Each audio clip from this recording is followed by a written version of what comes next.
Welcome to Buckeyes Tomorrow Morning for Wednesday, July 10th. I'm your host, Tom Orr. The Akron game in 52 days, the game against Michigan in 143 days. You know, of course, that this show is based on the website, BuckeyeHuddle.com. We talk about that at the end of the show all the time.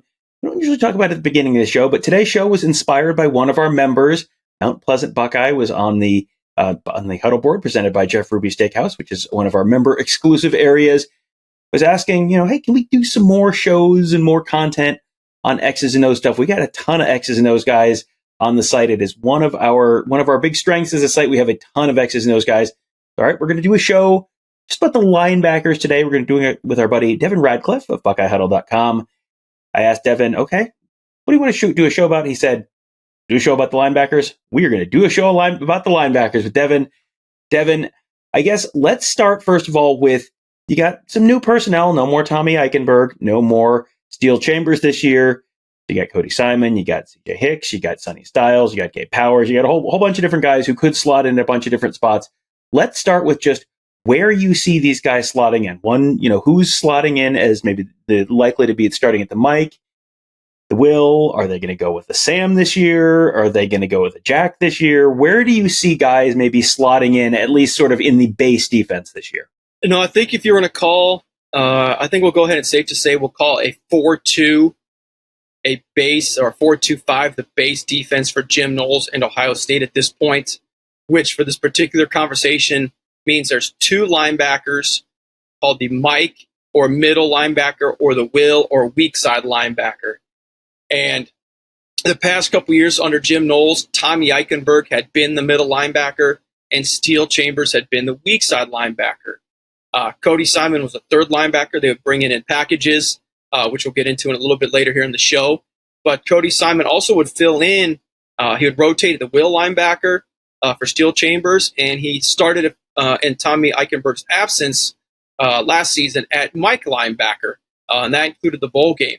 So if I was going to slot or make a prediction, if you will, on where we'll see Cody Simon, who, as a note, I thought was playing the best ball of the three linebackers at the end of last season. Granted, we all understand what Tommy was playing through, found out after the season. But I would say Cody Simon would most likely be our middle linebacker, and we will see the competition, which we saw in the spring and got a lot of coverage, was between Sonny Styles, converted safety, and CJ Hicks, another high-ranked five-star recruit, both going into their junior seasons, were competing for that will linebacker spot. So it'll be interesting to see how that plays out in the fall. And the topic of this conversation, we use that segue in how do we use all three of those talented positions and talented players at the linebacker position. And what we've seen from Jim Knowles is he uses a 4-3 personnel as a sub-package against teams that run what's typically called heavier personnel. So this day and age, that typically implies a tight end or two, or a tight end and a fullback. Think U of M is a very fresh in the brain, easy example. Think Wisconsin of years past, Iowa, smash mouth, I formation type football teams could be where you'd want to see three linebackers on the field. And it really is quite simply a matter of you want a bigger human being defending bigger human beings. We saw last year teams were able to formation the Ohio State's nickel back, Jordan Hancock, into the box by moving players around. Jordan Hancock typically played to the wide side of the field when the ball's on a hash. Teams would move their formation and put more guys to the short side of the field, which forced Ohio State's defense to slide and put Jordan Hancock in the box or match up with a heavier player, like a bigger tight end, for example. And that's not really an advantageous matchup for the Ohio State defense when you have a, let's just say, 250-pound tight end on a 200-pound nickel back. As good as Jordan Hancock is against the run, he's still giving up 50 pounds, 5-6 inches to a tight end. That's when you'd want to bring in that third linebacker to create that matchup, which is where I think we could see the three linebacker sets this year with a Cody Simon, CJ Hicks, and Sonny Styles all on the field at the same time. It's so interesting because it feels like for years and years and years, Ohio State's base defense was a 4-3. Now they've gone to a 4-2-5, and the 4-3 is kind of this exotic wrinkle you might see sometimes. I want to go back kind of earlier in your answer there, where you talked about the fact that CJ Hicks and Sonny Styles were both kind of battling for the will spot, and Cody Simon seems like he's pretty set at the Mike spot. If you're looking at a team that is, maybe going a little lighter, where you're not, the teams that are going heavier, you might go to the 4-3.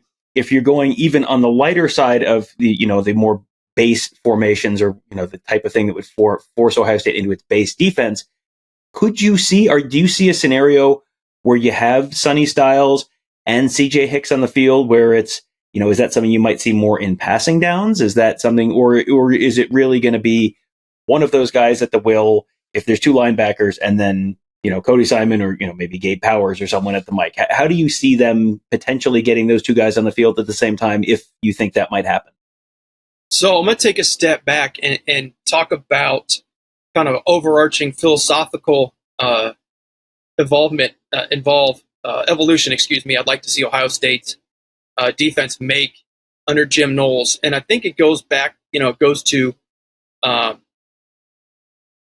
day and age of the transfer portal as a part of it. To be blunt about it, as well as utilizing the player skill sets you have on your roster, which will get more to your question. You get in particular circumstances and situations where it's third and passing, third and long, third and 12. Why not have Sonny Styles, for this example, be your middle linebacker and potentially use CJ Hicks as a rush end? If he's, we've heard for 2 years now how good he is as a blitzer. Well, let's utilize him in that type of role, and you potentially pull off a fourth defensive lineman and replace him with CJ Hicks. And you can use a Sonny Styles as a Mike linebacker, and to take a broader stroke look at the defense, you've got four really talented cornerbacks. This topic's really focused on linebackers in particular, but you got a returning Jermaine Matthews Jr. who needs to have a role in this team because he could be starting. I think it's fair to say about anywhere else he wanted to go to. So you got to find a way to utilize him as well.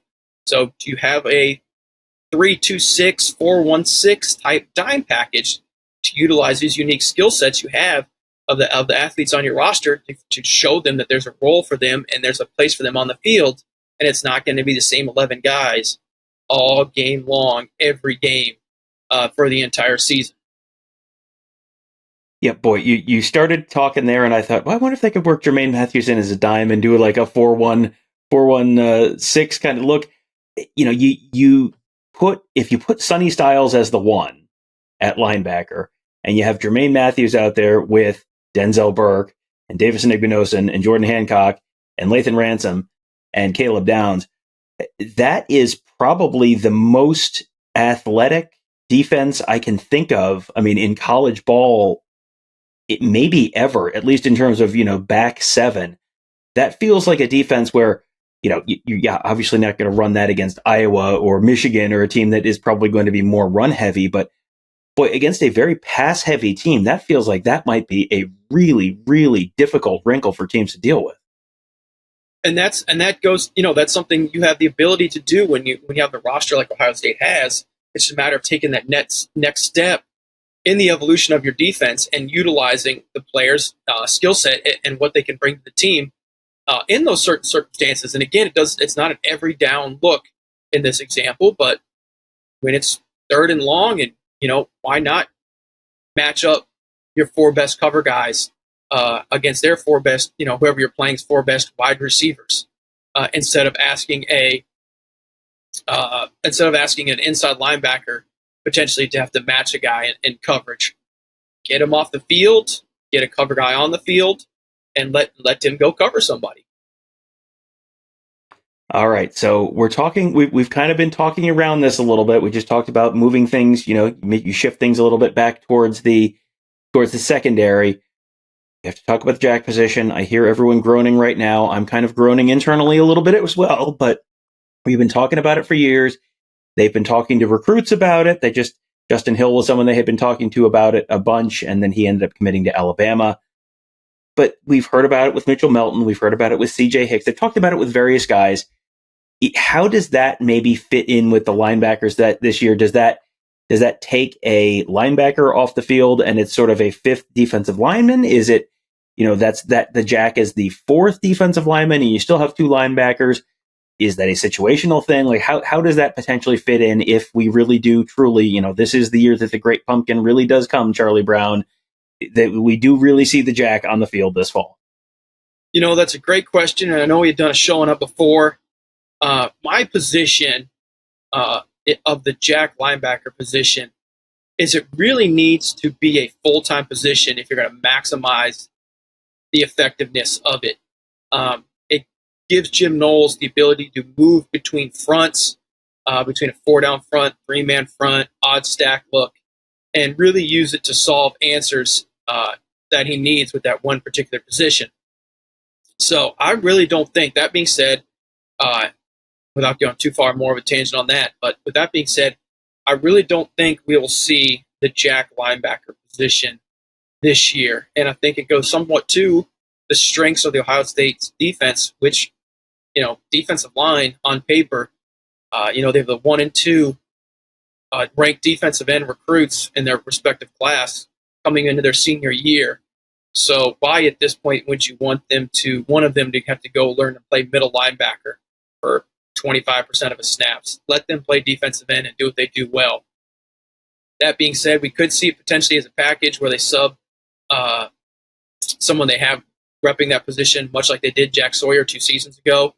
They try to create a little package for him to run at Jack linebacker. Maybe they have someone on the roster they think can do that. Might be a way to get one of these second-team defensive ends on the field and for them to have a role. Is that Jack linebacker? Maybe it's something they have planned for the future.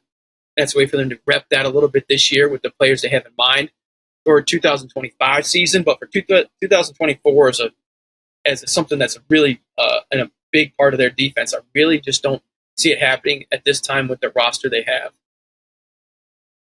All right. Well, hopefully you guys enjoyed that show. And if you did enjoy that show, boy, would you enjoy it at BuckeyeHuddle.com, where, yes, we have Devin on our board answering all of your X's and O's questions. We got Justin, too. We got Mickey as well. We got Ross. You remember Ross? We got El. We got our whole team. When I say on every show, at the end of every show, we got our whole team of X's and O's gurus making you a smarter football fan. I am not kidding. You should make sure you check out BuckeyeHuddle.com. That is just one of the many reasons that you should check out BuckeyeHuddle.com and become a member there. We got a very, very fun season ahead. I mentioned this on yesterday's show with Tony. We had a meeting earlier this week just to sit down and talk about the season and make some plans. And boy, there is some exciting stuff ahead. And oh yeah, there's a football team that's going to be playing some games in Columbus, Ohio as well. You might be looking forward to that as well. But we hope to see you there at BuckeyeHuddle.com. And of course, at YouTube.com/BuckeyeHuddle, our home on YouTube for all of our videos and our podcasts, player interviews, and much, much more. We will be having a ton of content there starting in 2 weeks as Big Ten Media Days kick off in Indianapolis. 13 days, in fact. So you have that to look forward to. A lot of exciting stuff planned for there. And then fall camp kicks off on August 1st.